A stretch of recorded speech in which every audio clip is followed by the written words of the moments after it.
Hello folks, welcome to this week's video, which is about light painting for landscape photographers. So if you're a light painting beginner, all you need is a torch or a head torch, and ideally you want to paint everything from the side.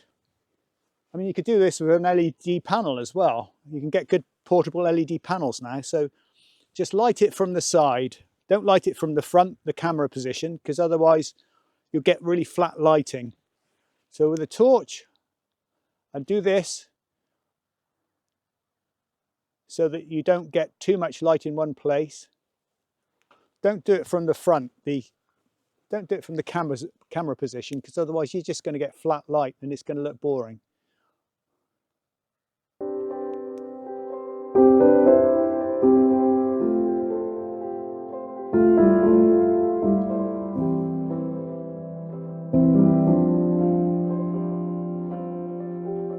The other thing you can do is you can buy a pack of these coloured plastic transparent sheets. I think this pack of different colours cost me £14 on a well-known auction site, which I won't name, but I'm sure you know. So I particularly like the red or the orange. So you just shine the torch through it, and this gives you an orange light on the actual subject. Because you lose a fair bit of light shining it through the transparent plastic, you need to probably keep it on for longer. Actually, I don't like that colour. Let's try another colour. Where's the red? I can hardly see anything. Put your head torch on, you lunatic. Oh, okay. I think that's red. Hang on, turn this one off. Oh. Right, that's it. So you can see how you could light up the underside perhaps with red. I'll try that in a minute, just so you can see how it looks.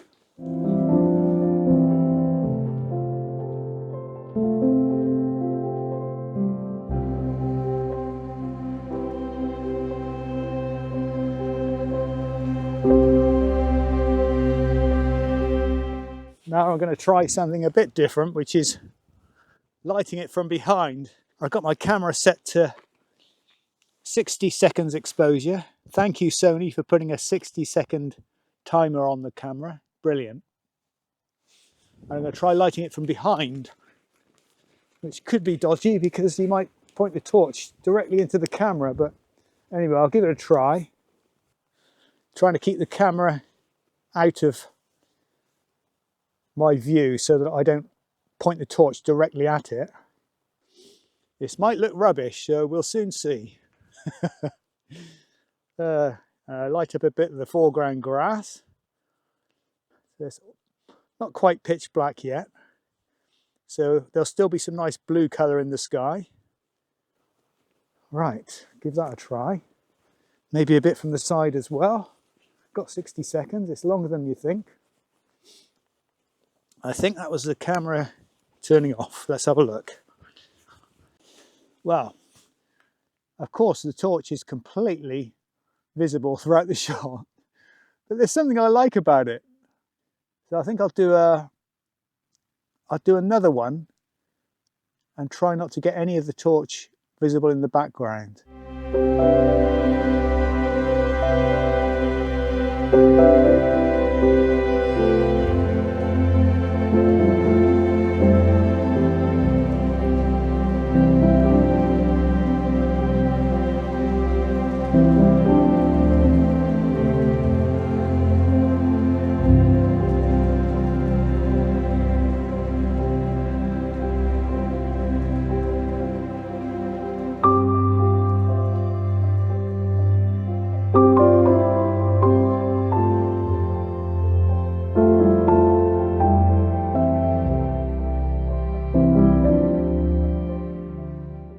So I highly recommend this location, Cornwall and Coit.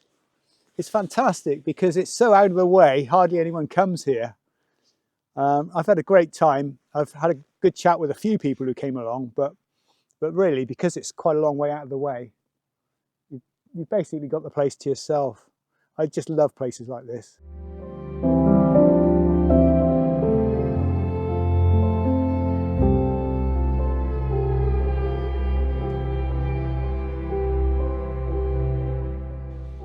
So I'm back at Kennel Vale, one of my favourite places near Truro.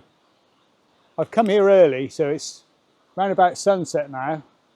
Going to have a good scout around, see if I can find a subject which is going to look good at dusk or the blue hour that I can light paint with one of these objects.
So you can see what I'm trying to do with my torch is light up the whole tree, but being careful not to illuminate one part more than the others. So that's why I'm keeping the torch moving a lot. I'm also being careful to make sure I go around the edge of the tree so it really stands out against the sky. And I'm trying not to get any light on the trees behind, just so that this tree stands out. I've got no idea what's going to happen, but we'll see. So to be able to do this, you need an exposure of about 30 seconds, and that gives you plenty of time to illuminate the tree properly. You have to keep experimenting with this to get the right balance between the ambient light and your torch light. The other thing you have to do is make sure you've got the focusing right. So you can use autofocus if you point your torch at the tree and then focus on that, or you can just do it manually by focusing on perhaps the stars behind it. I tell you, it's just a joy to be out here. It's a beautiful still night. The stars are out and I better look terrible. I can't actually see myself because I haven't got my glasses on. But I just heard the owls starting to toot. No. I just heard the owls starting to hoot, I should have said.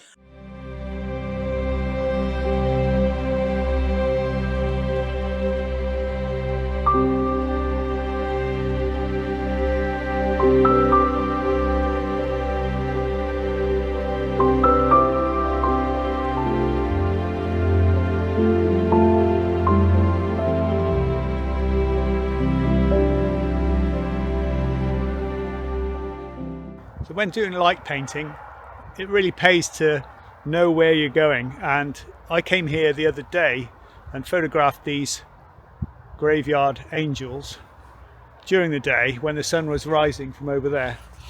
So I kind of know what I'm aiming for now when it comes to it getting dark enough for me to be able to do some light painting.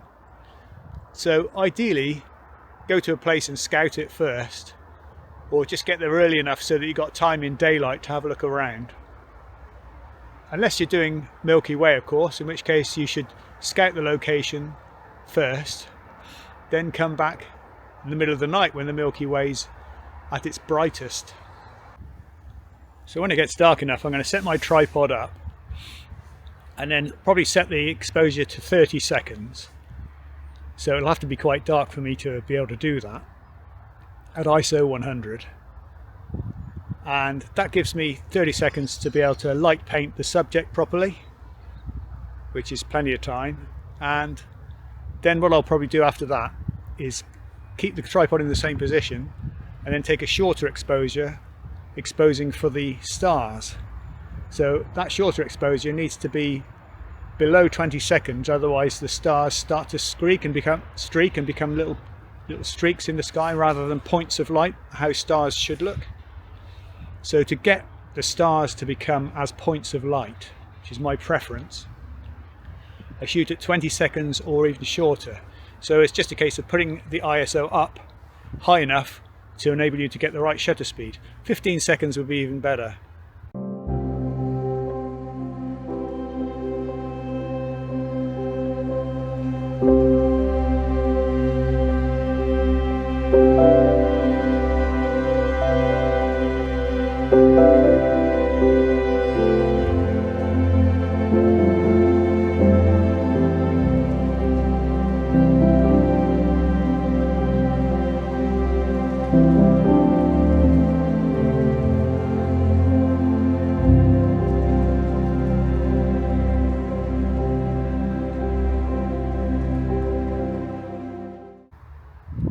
Getting quite dark now.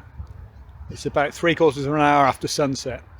The beauty of having a clear blue sky is you get a nice long window of opportunity where you can get some colour in the sky behind your subject, and I always like a bit of colour. The stars are actually out now behind me, but looking back the other way you can still see sunset colours in the sky. So how to focus when it's this dark? I normally just point my torch at the point of focus, which in the case of these angels would be the eyes, of course, as in a portrait, and then just focus using live view magnified. It's pretty easy, really.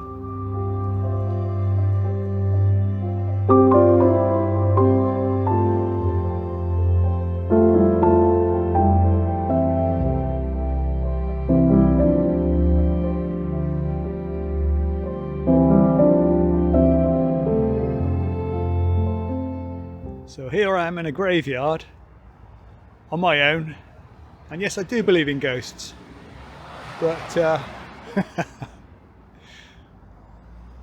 I feel pretty safe here, so it's okay.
Now, if you'd like to totally relax for 9 minutes, I suggest this video will be just the ticket.